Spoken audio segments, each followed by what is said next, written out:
Hi, my name is Michelle. I'm an interpreter from Friends of Gatineau Park. Now, Friends of Gatineau Park is a non-profit organization. We work with the NCC, and our job is to help foster the understanding and appreciation of the natural and cultural heritage of Gatineau Park. One of the ways we do that is through guided outings. We do many different types of guided outings. One of the most popular ones in the winter is our Snowshoe Under the Stars program, where public can come with a few interpreters. We take you out on one of our snowshoe trails and you learn about how animals adapt in the wintertime. So today we're going to be following snowshoe trail number 60. These two trails, 60 and 61, are two of the snowshoe trails that are located closest to the visitor center. Here in Gatineau Park, we have over 60 kilometers of snowshoe trails, as well as over 200 kilometers of cross-country ski trails. What's important to realize is that, first of all, you need a pass, a day pass or a season's pass in order to access the trails, as well as each trail is for its own user. So if you are snowshoeing, please do not go on the ski trails. And if you're skiing, please do not go on the snowshoe trails. But before we get started today, I'd like you to think about winter, the challenges of winter. What is it that makes winter difficult? So yeah, there's things like winter's cold. So we as humans have to adapt to the cold. There's less daylight, sun sets earlier, gets up later. It's hard to travel, there's snow, there's ice, there's freezing rain, it's hard to get around. Food, we can't have to go in our garden and pick some carrots and lettuce for dinner, can we? It's a lot harder to source local food. It's also difficult for the animals, their food is covered up. What about water? The water's frozen in the winter. And it's ironic that here we are surrounded by snow, which is essentially water, but you can't access it. It's like being in a desert. So these things are challenging.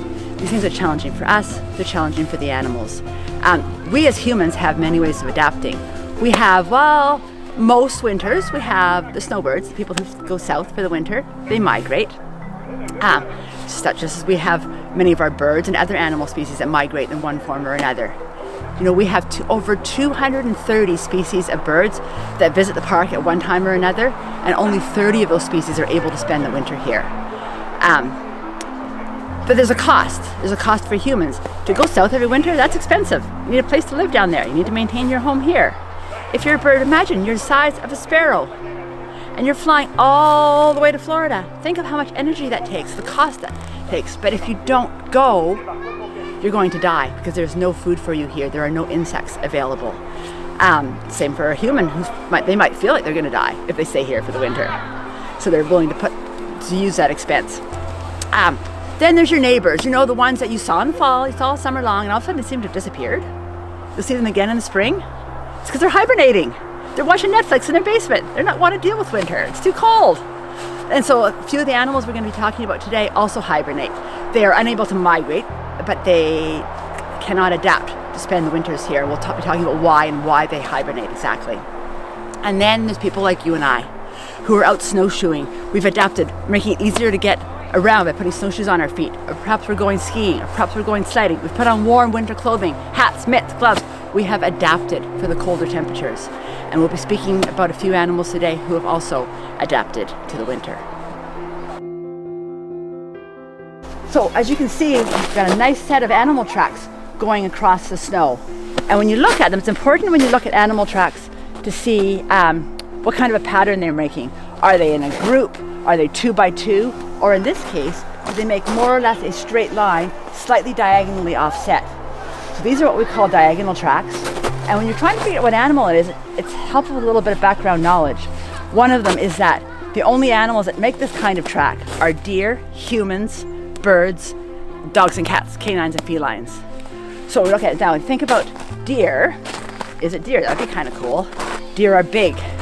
They have very skinny legs. And when you have very skinny legs, you tend to sink really deeply into the snow because you have nothing to support you.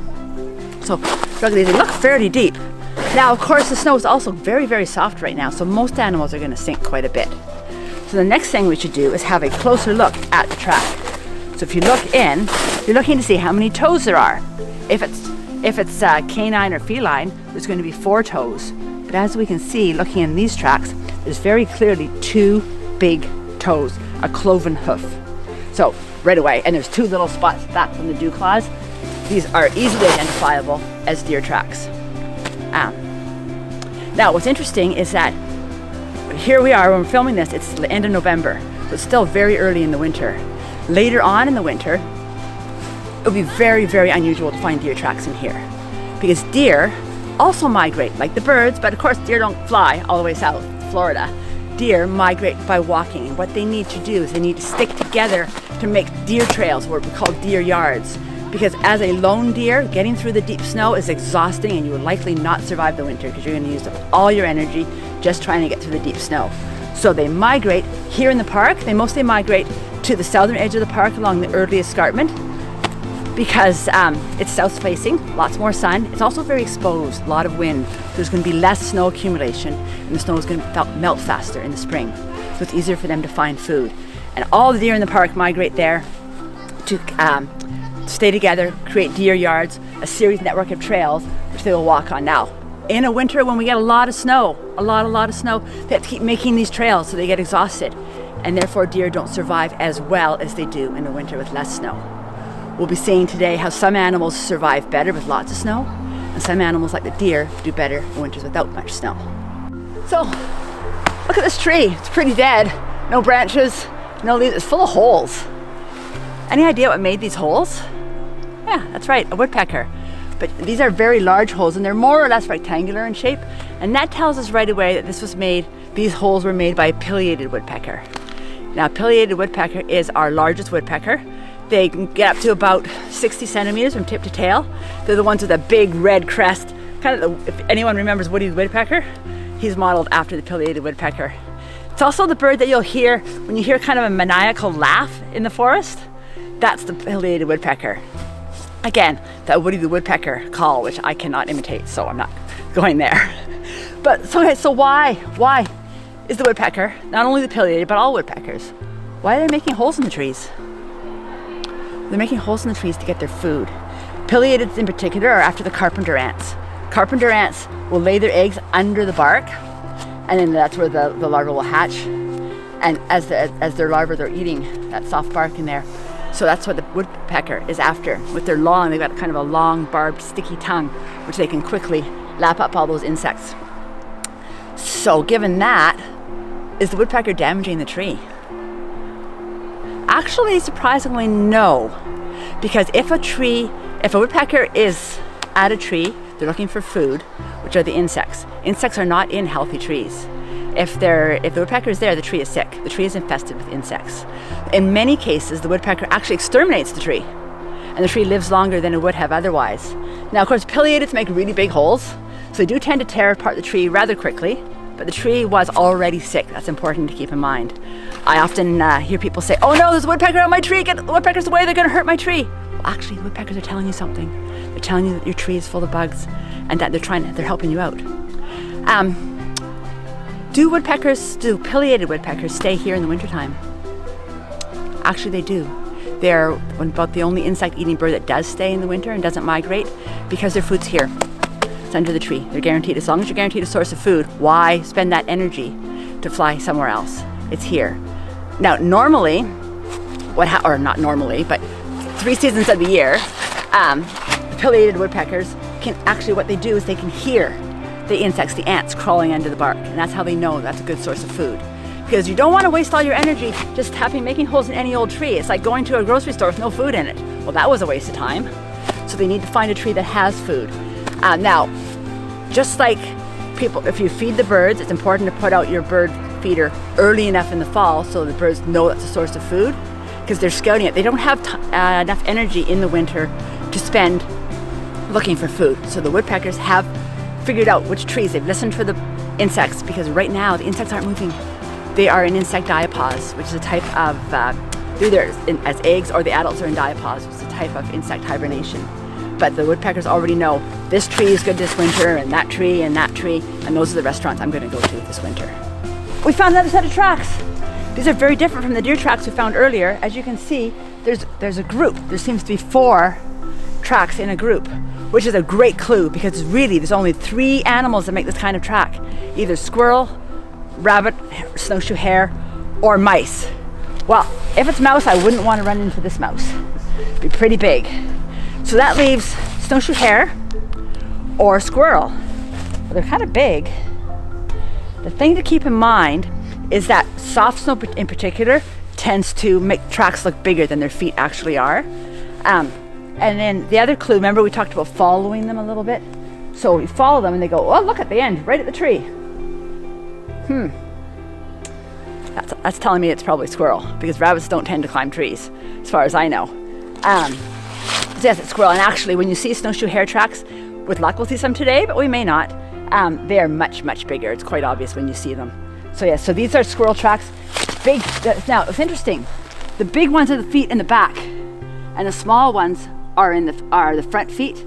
But when any of these gallopers, the mice, the hares, the squirrels, when they gallop, what's happening is their front feet are landing behind their back feet, which is important to know if you're interested in knowing what direction this animal is going. Because it looks like you're going, okay, so that's the back foot, that's the front feet, must be going this way. But no, remember that front foot lands behind, so they're actually going in this direction. Now these tracks are excellent, so it's really easy to tell too, because you see the little toes, so you know what direction they're actually going in. But that's actually very rare in the wintertime to find such clear tracks, so we've been very lucky.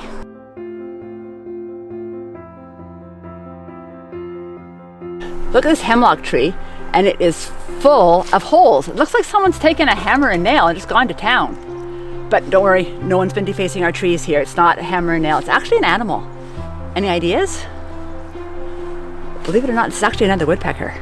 So they're much smaller than the pileated holes we saw before. This is the yellow-bellied sapsucker. The yellow-bellied sapsucker, as its name implies, is looking for sap.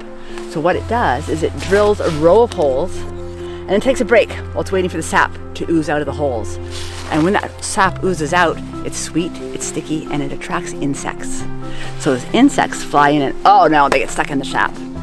Sapsucker comes along and is bonus protein and carbohydrates all in one meal. So it's a pretty good strategy. Now, we talked about the pileated. It stays here all winter because its food is there. What about the sapsucker? It's also a woodpecker. It's actually our only woodpecker that does not stay for the winter because there's no sap running through the trees in the wintertime. Sap in the wintertime is in the roots underground where it can stay warm. If the sap in this tree were to run in the wintertime, it would freeze solid and it would likely crack the trunk, the core of the tree. So no sap runs, which is why we have maple syrup season in the spring, because that's when it warms up enough, the sap can start rising again. So because there's no sap and there's no insects, this woodpecker actually migrates just far enough south so that they can have trees with running sap in wintertime.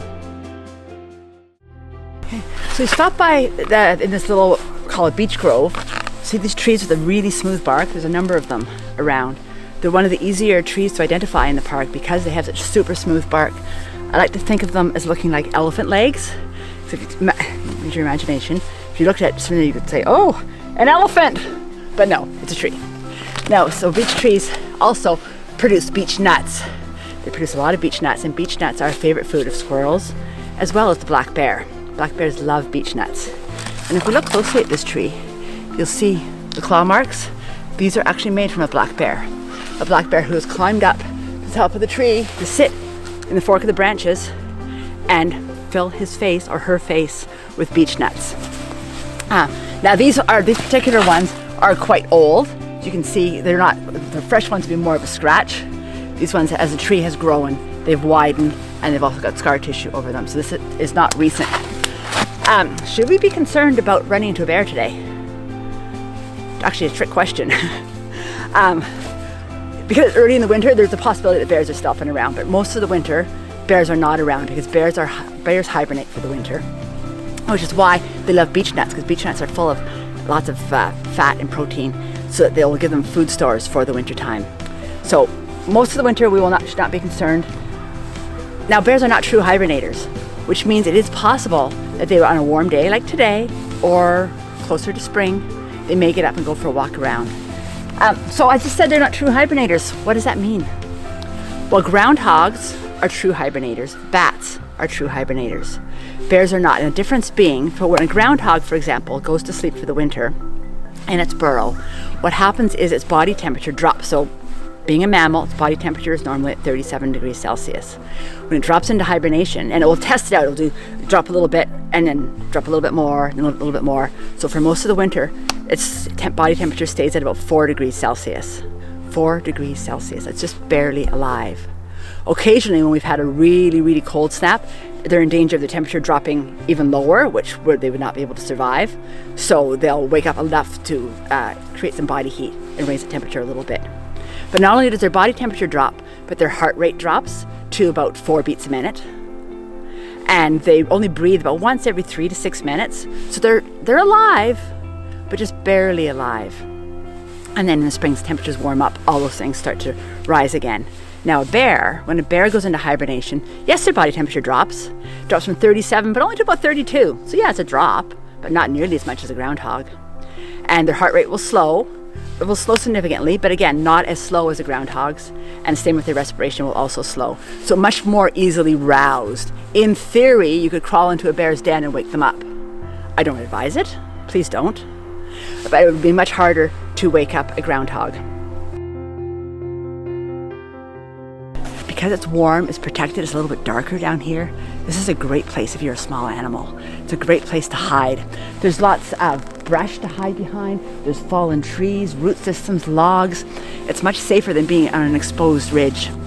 So the animals that you're going to find here are things like the snowshoe hare. Snowshoe hare love this type of environment.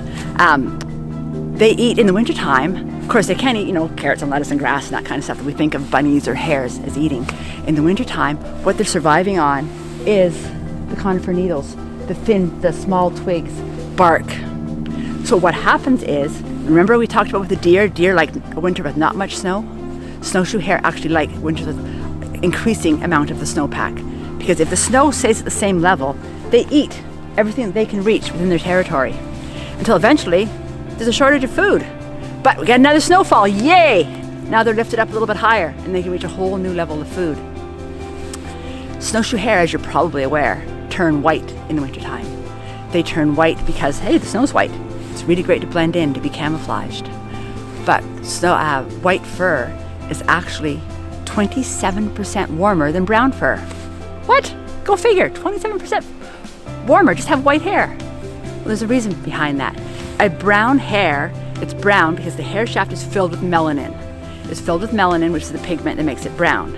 If you lose that melanin, lose that pigment, the hair shaft is now hollow, so it appears white. A hollow hair is filled with air. Air is insulating. So if you think of every hair on a hare's body being filled with air, try saying that 10 times fast, every hair on a hare's body is filled with air, how much warmer they are. But it's not only hairs. Think about a black-capped chickadee. Black cap absorbs the sunlight, lots of heat. But then their feathering, their plumage, is black and white, absorb heat, lots of air. They can puff out those feathers, grab even more air. So that teeny tiny bird, which stays here all winter, can stay quite warm. Another animal that you will find in this kind of environment would be a bird, the ruffed grouse. Ruffed grouse is a ground-dwelling bird, and they actually grow their own snowshoes.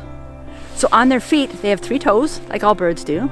But they grow extra scales on the edge of each toe. Those are called pectinations, and that increases the surface area of their foot just enough that they can stay afloat on top of the snow, making it easier for them to get around. But ruffed grouse happen to be, apparently, quite yummy if you're a predator, such as an owl, a coyote, a fox. So they need to be able to hide. And the best way to do that, if you're a ruffed grouse, is to fly up to a high branch and literally cannonball off the branch, poof, into the snow, making a nice deep hole, completely buried, and you're well hidden. We can actually snowshoe right on top of where a ruffed grouse is hiding, and we have no idea. But what sometimes happens is the grouse knows we're there and panics and jumps out of its hole, flapping its wings, and we fall over with a heart attack because we have no idea that was there. Now, that's a great strategy, a great adaptation, except for when the snow gets really hard packed and frozen. A few days of freezing rain, hard snow, not a great strategy to drop off of a tree. Boom. So in that case, what they would likely do is find some brush, some logs to hide behind or underneath. Not as well protected as being under the snowpack, but better than nothing. Of course, the thing to keep in mind of all these prey animals, the snowshoe hare, the ruffed grouse, in here, you're also going to get the predators coming through because they're going to go where the food is. So this low-lying coniferous area is a wealth of information, and you'll probably see a lot of tracks whenever you snowshoe through an area like this.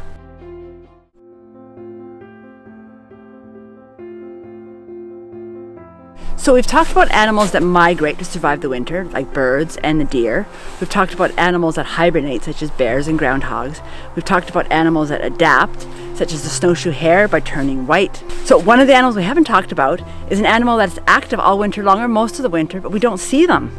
Because where are they? Well, if you can imagine that this snowpack is a lovely, fluffy white duvet, because fresh snow, soft snow, really is 97% air. Very similar to a duvet. If you were able to lift it up, underneath what we would see is a whole network of tunnels that the mice and the voles and the shrews are using all winter long. Because they're small and they're mammals, it's very difficult for them to maintain their body heat out in the cold air. But under the snowpack, it's all insulated. It rarely gets much below zero. So they're nice and warm, they can scurry along. The mice and the voles are eating grains, seeds, plant seeds that are underneath the snowpack. Shrews are insectivores. They belong to the mole family. They're cousins of moles, so they have more of that pointy nose. And they are eating insects, insect eggs, insect larvae, adult insects that are overwintering under the snow, under the leaves. Shrews are really interesting because they have such a high metabolism. Their average heart rate is 1,000 beats a minute.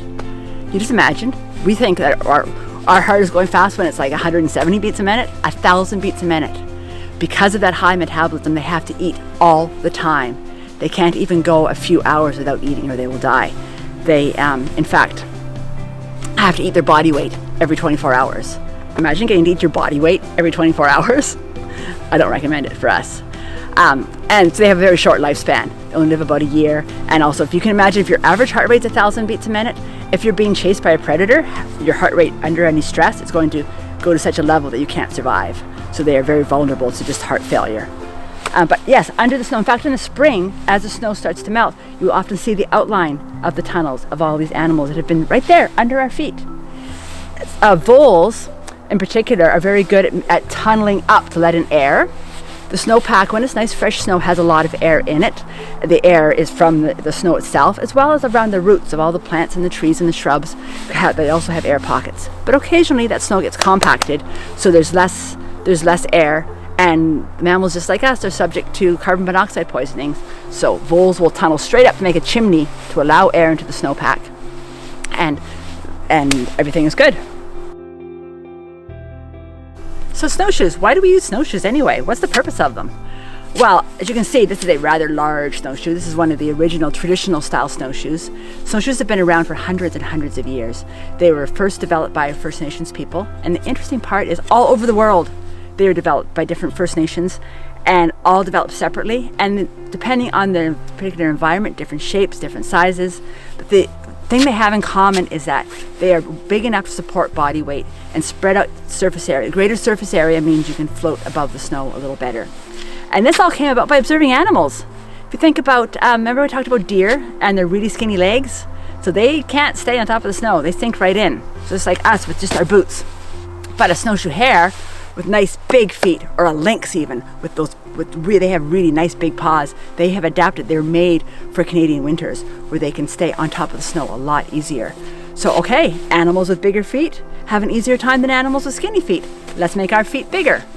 And thus the traditional snowshoe was born, using some supple wood, some babiche, and there we go. Now, these are great, fantastic for walking in deep snow. This is more like the one you will see today, our more modern snowshoes, more technical ones. Difference is this is smaller, this is bigger. Which one's going to be better in deep snow? Oh, this one. Which one's going to be easier to wear on a trail? This one, because you don't have to have your legs as far apart. And on a trail, the snow tends to get packed down. You don't need to stay on top of the snow as much.